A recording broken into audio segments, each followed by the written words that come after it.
Très belle journée à vous tous. Bienvenue dans cette édition. On démarre tout de suite en bref et en images. Le président de la République, Alassane Ouattara, a adressé un message à la nation ce 31 décembre 2022. Le chef de l'État a abordé plusieurs sujets, notamment l'économie, l'emploi jeune, la lutte contre la cherté de la vie, la revalorisation des salaires des fonctionnaires. Au plan politique, le chef de l'État est revenu sur les efforts du gouvernement pour consolider la paix. La sécurité et la défense, le rayonnement de la Côte d'Ivoire sur le plan international a occupé une place importante dans ce discours. Plusieurs décryptages à suivre dans nos prochaines éditions. Le ciel d'Abidjan illuminé ce 1er janvier 2023. Les feux d'artifice ont ébloui le ciel au Palais de la Culture d'Abidjan-Treichville, spectacle offert aux populations par le district autonome d'Abidjan. On voit cela avec Ami Diarasouba et Dangui Dangui.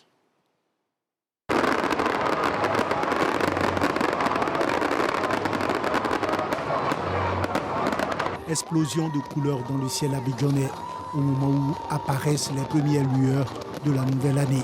Depuis le pont des Gaules ou ailleurs, ils sont des milliers à suivre cette édition de feux d'artifice placée cette année sous le thème « La Côte d'Ivoire solidaire et unie ». Des couleurs dans le ciel au rythme des crépitements et détonations. Les spectateurs ont eu droit à une demi-heure de show lumineux. C'est impressionnant. Chaque année, c'est encore plus beau, plus innovant. Cette année, c'est exceptionnel. Chaque année, on revient, ça fait 7 ou 8 ans que je viens voir le feu d'artifice.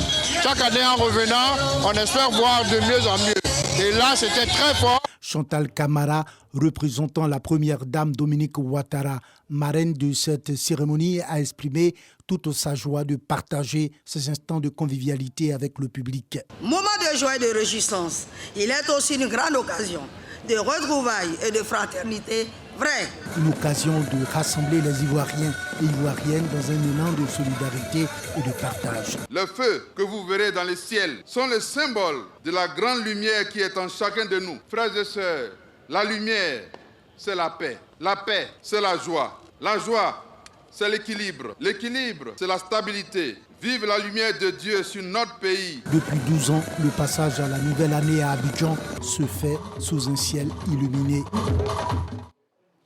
À Ferkessédougou, le 31 décembre, l'heure était également à la fête, mais on s'est souvenu des 46 soldats détenus au Mali, le point de Kader Sogodougou.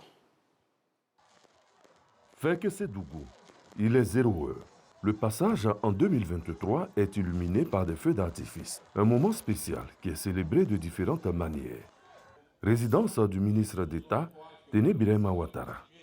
Des proches, dont le ministre de l'Enseignement supérieur et de la Recherche scientifique, Adama Diawara, et le maire de Kong, Abdraman Berté Timoko. En sa qualité de ministre de la Défense, il reste solidaire de ses enfants, les 46 soldats retenus au Mali. Il a une pensée spéciale pour eux. Que cette année soit une année de bonheur, de paix, de santé pour toutes les populations vivant en Côte d'Ivoire. J'ai une pensée toute particulière pour les 46 soldats encore détenus au Mali. Je voudrais leur adresser mes vœux de bonnes et heureuses années, de santé, et les assurer que la libération est très prochaine. Le président de la République, chef suprême des armées, met tout en œuvre pour que leur libération se fasse le plus rapidement possible, et je peux les assurer que cela interviendra très rapidement. Il a également une pensée pour les familles des soldats détenus. Cela fait bientôt 6 mois que leurs enfants, leurs époux, leurs pères sont détenus au Mali. C'est une situation que ces familles ont vécue avec beaucoup de dignité, et je voudrais leur adresser les félicitations et les remerciements du président de la République pour l'attitude qui a été la leur. Présent, le ministre Adama Diawara a des vœux pour la jeunesse en formation. À l'endroit de l'ensemble des acteurs du système éducatif de façon générale et de façon particulière à l'endroit des acteurs du sous-système enseignement supérieur et recherche scientifique, je souhaite l'énergie nécessaire pour pouvoir relever tous les défis qui se posent à notre sous-secteur et pour faire en sorte donc que ce sous-secteur puisse remplir les missions à lui assignées par le chef de l'État.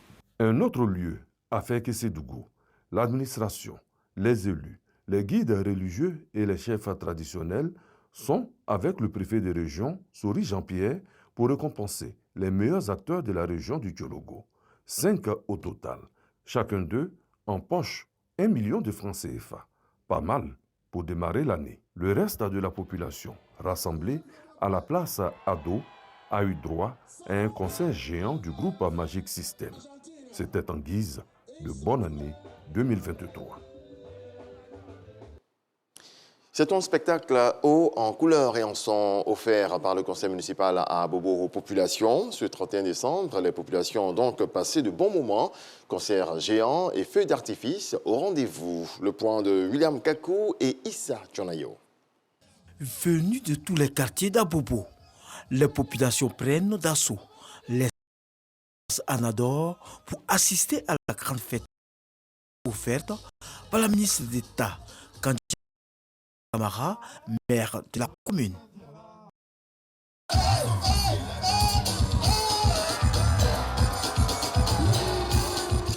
Un spectacle grandeur nature pour entrer dans la nouvelle année. Des feux d'artifice illuminent le ciel d'Abobo à la grande joie du public. On a la joie, on est content. Vraiment, ça nous fait plaisir au cœur. Vraiment, on dit beaucoup merci à Madame le maire, vraiment pour le cadeau qu'il nous a offert fin année 2023. Les artistes sont également de la partie.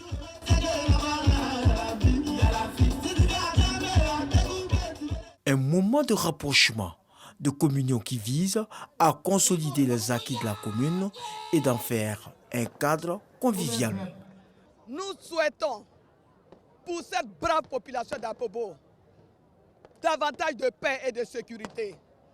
Nous leur souhaitons la santé, une santé de fer, la prospérité, la joie de vivre, le bonheur.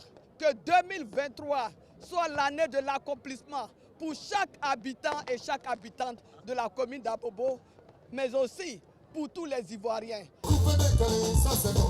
Cette ambiance féerique s'est poursuivie tard dans la nuit dans toute la commune.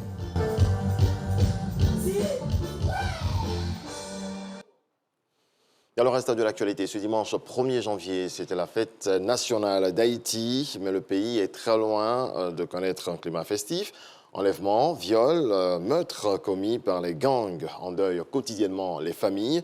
Un an et demi après l'assassinat du président Jovenel Moïse, aucun dirigeant légitime n'est à la tête du pouvoir. Le Premier ministre Ariel Henry a prononcé un discours au cœur de Port-au-Prince, promettant, comme l'an dernier, la tenue prochaine d'élections. Et puis les Brésiliens font leur adieu ce lundi au légendaire Pelé, 4 jours après sa mort à l'âge de 82 ans, lors d'une veillée publique de 24 heures au stade de la ville de Santos, où la star du ballon rond a forgé une grande partie de sa légende.